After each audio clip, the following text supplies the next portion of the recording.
Hey everybody, this is Franky Slawson here, and welcome to another edition of the Franky Slawson Show. And today we got another great interview this week. And today we're talking with the guy who you might know from a little movie that turned out to be a big movie, the movie E.T., and the man who played the character of Elliot, Mr. Henry Thomas. How's it going? It's great, man. Thanks for having me on your show. Yeah, I appreciate you responding back to me. I hope I wasn't too much of a bug to you, bugging you on the Facebook there. No, it's all right. Oh, that's good. You're not a cyber bully. No, I just the type of guy who just am amazed that I can get a hold of all these different celebrities and stuff that actually run their own Facebook pages. Yeah, well, it started off just kind of as a personal page for my family, but then I guess people found out that I was on Facebook or searched for me or whatever, and it wound up being kind of a hybrid site. Yeah, like most of the time, like mostly it was probably supposed to be in the first place with Facebook. I don't think anybody knew that Facebook was going to become so big. I think everybody thought MySpace was going to be the big thing that was going to last forever or something. Yeah, I mean, the whole social media thing is, I think it's going to evolve and change, but I don't know, it's weird about technology. Like, you don't know what's going to stick and what's going to go away, Yeah, that's for sure. I mean, I remember a long time ago when MySpace first came out, I thought, there's nothing that's ever going to top this. Since this is the big thing now, nothing will ever change. And then about a couple years later, Facebook came along, and I think it was because of the fact that, I think anyway, because when they enabled the chat feature where you can actually chat live with whoever your friends are on Facebook, I think that kind of drew, to me anyway, I think that kind of drew it to be a big thing. Yeah, that makes sense. I was interested in Facebook originally because I had started a MySpace page for music, because I do music as well. Yep. And so I started that up.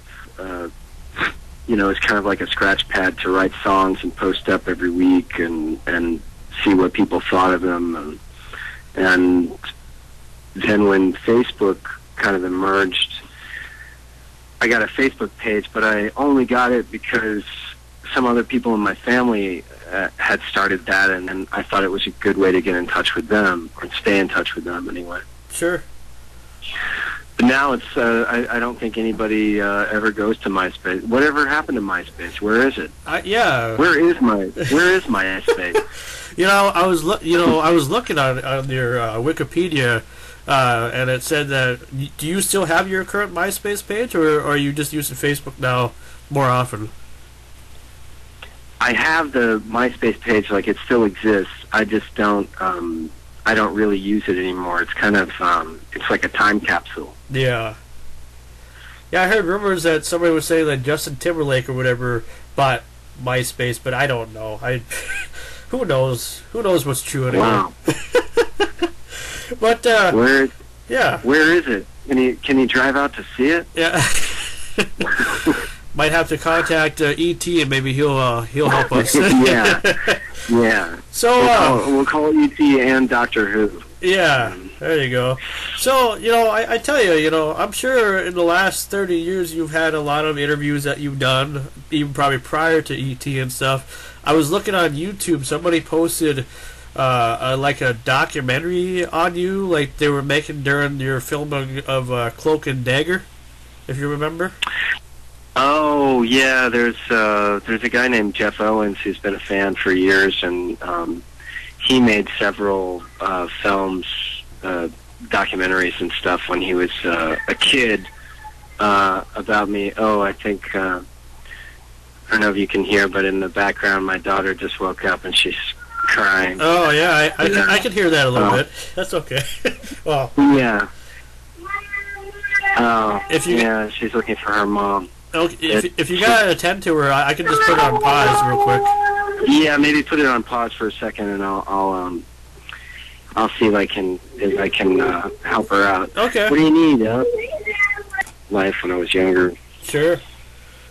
Yeah, I mean, I'm sure. I always kind of wonder because when you were famous with E.T. and stuff, when that came out, I wasn't even born yet. I mean, I just turned 29, and I just yeah. It was such a. It just seemed like back in those days, it was just such a different vibe. Like when you were a Hollywood star, you were literally a Hollywood star. Even when you were a young age of 10 or 11 when you got the role. Yeah, well, it was a different. It was definitely a different industry back then. I mean, if you had a part in a studio film, that was a big deal but they were all studio films. It's just that the studios only made so many films a year, and a lot fewer than they make now. So, getting a part like that was quite a big deal. Yeah, well, I would say so. I'm sure it changed your life forever. You probably thought you were just going to be a regular kid, having a regular kid life and everything. Oh yeah, I mean, I didn't really have any kind of clue as to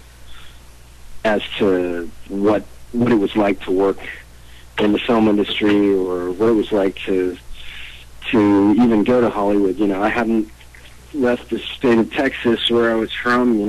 I grew up outside of San Antonio for most of my young life. Oh yeah. Until I was about 24.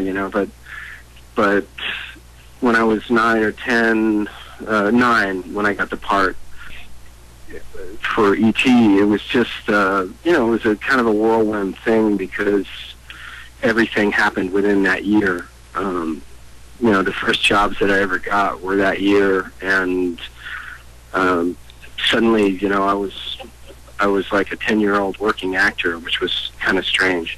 And people wanted me in their movies because the film was a big success. After the first 2 weeks in the box office, people were just like lining up around the corner.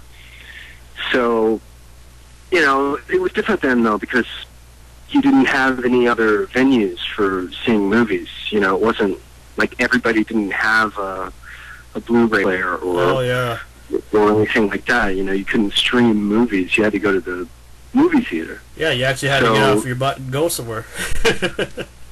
Yeah, and it wasn't like you could wait it out. If you wanted to see something, you went and saw it, because it's not like today where, like, if you miss it in the theaters, you just wait, and then 2 weeks later it's out on, on demand or something. You wouldn't see a movie on TV until probably like a year or two after it had left the theaters. And people turned out. It was an event to see a hit movie. Yeah, and it kind of reminded me too. Like, I'm a big fan also of like the Goonies and the Back to the Future era as well.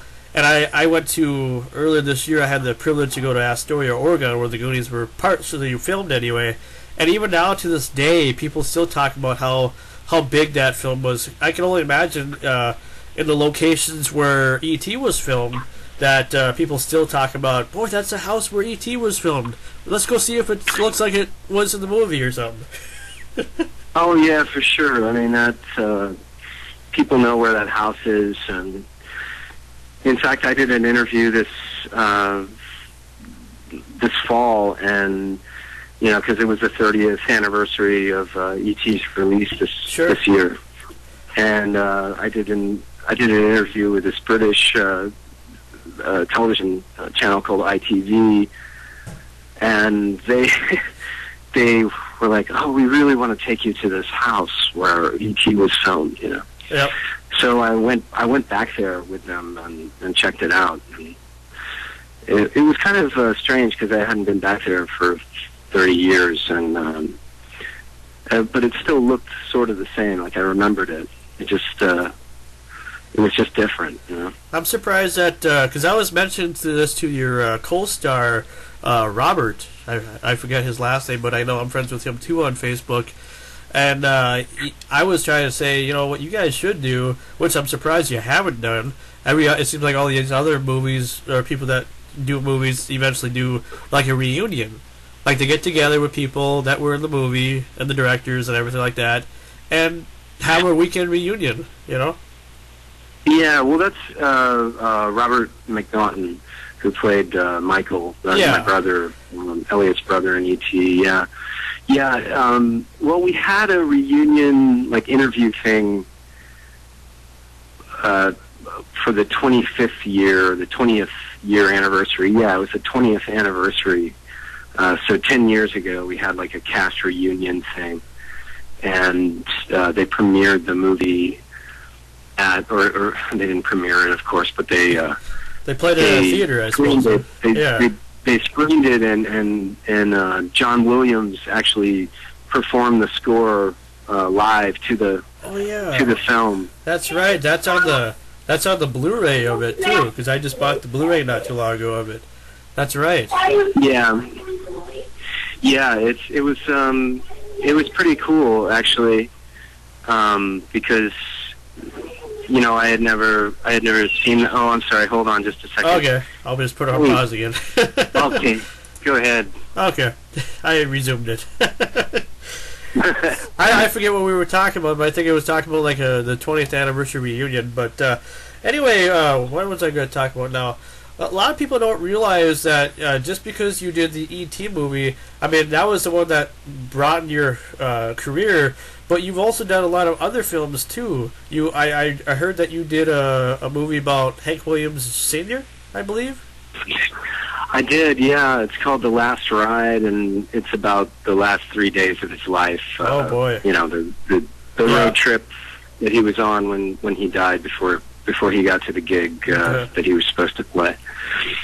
Yeah, I did that a couple of years ago, and it had a little release last year, and it got really great reviews, and I think 20th Century Fox is releasing it on DVD, but I don't know if it'll actually have any more life as a theatrical release, because it's it had a limited run. Yeah. But it did well for an independent film. Well, that's good. We made it for next to nothing and shot it on a shoestring, and so they sold it. And so, do you know if Hank Williams Jr. ever had a chance to see that at all? He didn't watch it, but he signed off on it. Oh, okay. The family kind of got behind it in a sense, because they could have stopped the production at any time. Sure. But they didn't, and so we took silence as a yes, I guess. But actually, Jet Williams, who's Hank's daughter, he, not Hank Jr., but basically Hank Jr.'s half sister. Oh, sure. Jet Williams. She was a supporter of the film and got behind it, and actually, helped promote it, and went on the road and stuff with the film with us. So that was really great. And that's cool. Well, that's cool. Yeah. Yeah, it's for a small film, it had a bit of a life. Well, that's good. And I think it's great that you constantly still do films. Do you think that one day that you'll do another film that will eventually be as big as E.T. at all? I doubt it, just because the nature of, I think, what makes a blockbuster and what makes a successful film has changed so much. Yeah. I definitely don't see myself starring in a blockbuster anytime soon. With like where my career is, that's just like not in the cards. And I'm 41. I'm I'm kind of like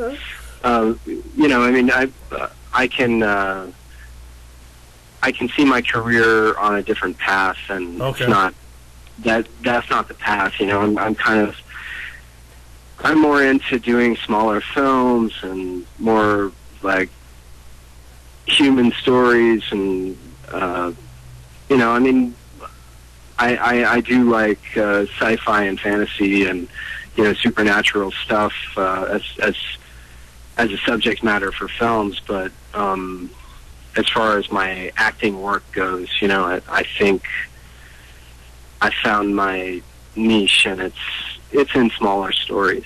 Well, you know, there's nothing wrong with that, though. I mean, if you're happy, if you're comfortable with the way you are right now, then more power to you. You know, I just figured I'd ask you that question. If I could get paid for it, it would be okay. If I could make some money at it, it would be great. But you know, but that's kind of you know, you, at a certain point, you have to kind of go for like a middle of the road approach as far as like where your happiness is, and your sanity, and and let the finances kind of fall where they wish, you know. So, what do you think that life would be like if there was no, you know, if the film industry was still like it was 30 years ago, and there was no technology that helped movies get streamed faster and stuff like that? Do you think that films would still have a purpose like they did 30 years ago? You know, I think that audiences have always they've always enjoyed the technological wonder of film, you know. Yep. Movie magic has always been an exciting, kind of mysterious thing. And the fact that we kind of capitalized on that and created now like basically a virtual system where anything can be recreated and put on screen if you have enough money to do it. You know, I think we did that as a result of audiences always kind of wanting that in their films and wanting to see fantastical things. So I think that movies are still being made in the spirit that they would have been made in, you know, 40 years ago. They're just more bells and whistles, and it's because that's what the audience is expecting. You know. Sure. So, I'm sorry. Can you hold on one second? Yeah, no problem. I'll put it on pause again. I'm back on now. Okay. I just hit record again. We're here with Henry Thomas from you know, if you guys remember the movie E.T., which I'm sure everybody does. People, when I announced that I was going to be doing this interview with you last night on my Facebook page, people were kind of skeptical because they couldn't believe it at first, but then it's like, yeah, it's actually going to happen, believe it or not. I mean, I'm honored. I mean, I've had a chance to talk to many different people in the last 7 years or so that I've been doing interviews, and it's just amazing what you can do thanks to social media and thanks to just the internet and just to the will of people not saying no, you know. Well, you know, it's good. It's nice to have a show like that, though, where, you know, you're talking to people, and I think that's an important thing. You know, it's a good way to use the internet. Yeah. So the one last question that I have for you is a question that I want your personal opinion on, because since you were the main guy or the main kid in E.T., and the 30th anniversary just happened, and they released the Blu-ray and everything, what do you think of the Blu-ray compared to any other format that E.T.'s been on? Well, it certainly looks great. You know, it looks like it was shot yesterday. Sure. And sometimes that's a little off-putting, you know, because I kind of like that grainy element that you sometimes get in old movies, you know. Yeah. But at the same time, it's nice to see it crisp, and I think the real cool thing about Blu-ray is that all of the bonus features that you get And with the ET disc, it's a lot of behind-the-scenes footage that hasn't ever been seen before. So that was kind of fun for me to watch, because I had kind of, forgotten a lot of that stuff. And I it was suppose, nice yeah. to, I suppose you watch you watch other movies besides E.T., obviously. You can't just watch E.T. 24/7 and not get sick of it. As much as a good movie as it is, Yeah. Well, yeah. I don't. I think it's a nice one to have in the collection, but I don't like to watch any movie, repeatedly. Besides, maybe the Lord of the Rings trilogy. I'll watch that repeatedly. Well, that's cool, and that's just the thing. I bought the Blu-ray as well, like I mentioned about maybe a month ago from Best Buy, and I like it. I mean, I think it's a good collection. I did own the 20th anniversary collection as well, that came out 10 years ago. But I like this version better just because of the resolution, and just because of they put everything on one disc, and then you get like a DVD and a digital copy and all that stuff, and it's just amazing what you kind of wonder what films are going to be like in the next 10 years, what format and everything. Yeah. Yeah, I know. I'll be like a hologram in the living room in 30 years. Yeah, who knows? But I want to say personally, and I really mean this. Thank you very much for letting me do this. I know you had your kid that you were dealing with, and that's fine. That doesn't hurt the interview at all. It just sorry. I hope it wasn't too much of an interruption. No. But thank you, and thanks for interviewing me, and best of luck to you. And one other question before I let you go: what do you have to say to your fans that have watched you for the last 30 years on E.T.? I mean, if you had something to say to your fans, what would you tell them? Well, first I would say thanks very much, because without them, my career would never have happened.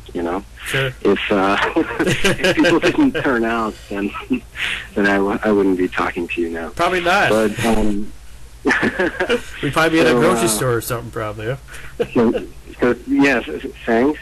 I thank you. My family thanks you, and my extended family thanks you. I know I just asked you that question off the top of my head, but I had to ask you. No, my life would have been, very different, and not anywhere near as dynamic as it has been without those good people. So, I mean, really, I mean, if I have any fans, I thank all three of them. Okay, on your show. All right. Well, thanks a lot, there, Henry, and best of luck to you in the future. Hopefully, we'll see you in something, whether it's big or just keep on with the acting. Yeah, I got a film coming out called Big Sur about Jack Kerouac, and that's going to premiere at Sundance, at the Sundance Film Festival this year. Okay. So that's a good thing. I had a small part in that. All right. Well, all right, ladies and gentlemen, this was Henry Thomas, and I'm Franky Slawson, and thanks again for letting me do this interview with you. All right, thank you. Take care. Talk to you later. Bye. And that was Henry Thomas, and I want to thank him especially, as well as all you listeners who have been tuning in to all these interviews that I've done. I probably wouldn't do them without you as well, whether it's an audio interview or a video interview. I just wish that I could get more views, so if you want to do me a favor, pass this video along, or this audio video, and let people know that somebody just recently did an interview with Elliot from E.T., and if they don't believe you, well, you got the video to prove it, or you got the audio to prove it. Tell them Franky Slawson sent you. Anyway, we'll see you in the next video, or audio video, or whatever you want to call it, and thanks again for being tuned in to the Franky Slawson Show right here on YouTube.com.